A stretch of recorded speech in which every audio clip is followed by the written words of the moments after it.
Welcome to cube TV. నేను మీ anchor Fatima. ఇప్పుడు తెలంగాణలో ఫ్రీ బస్సు పై నానా రచ్చ జరుగుతోంది. ఫ్రీ బస్సు పెట్టినప్పటి నుంచి కూర్చోడానికి సీట్లు దొరక్క మహిళలు జుట్టు పీటుకొని కొట్టుకుంటున్న వీడియోలు వైరల్ అవుతున్నాయి. ఇదే సమయంలో మగవాళ్లకు సీట్లు దొరకట్లేదని వాళ్ళ ఆవేదన వ్యక్తం చేస్తున్నారు.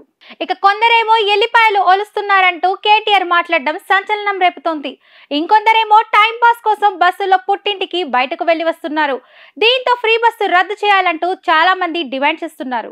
దీంతో ఇప్పుడు ఆర్టీసీ సంచలన నిర్ణయం తీసుకుంది. ఫ్రీ బస్సులను రద్దు చేసింది.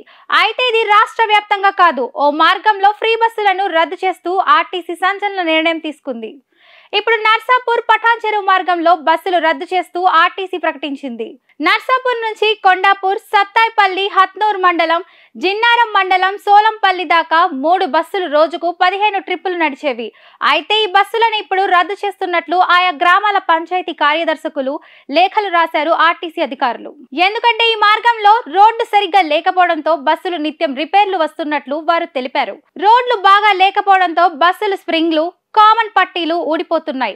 అప్పుడప్పుడు రోడ్డు మీదనే టైర్లు పగిలిపోతున్నాయి. కాబట్టి ఈ మార్గంలో బస్సులు నడిపితే లాభం కంటే నష్టమే ఎక్కువ జరుగుతుందని అధికారులు వివరిస్తున్నారు. ఈ రోడ్లకు మరమ్మతులు చేస్తేనే బస్సులు నడుపుతామని చెప్తున్నారు అధికారులు. ఈ బస్సులు రద్దు చేయడంతో నర్సాపూర్ నుంచి దౌలతాబాద్ మీదుగా పటాన్ చెరువు దాకా కొత్త బస్సులు అందుబాటులోకి వచ్చేశాయి. అయితే బస్సులు రద్దు కావడంతో ఆయా గ్రామాల ప్రజలు తీవ్ర అవస్థలు పడుతున్నారు.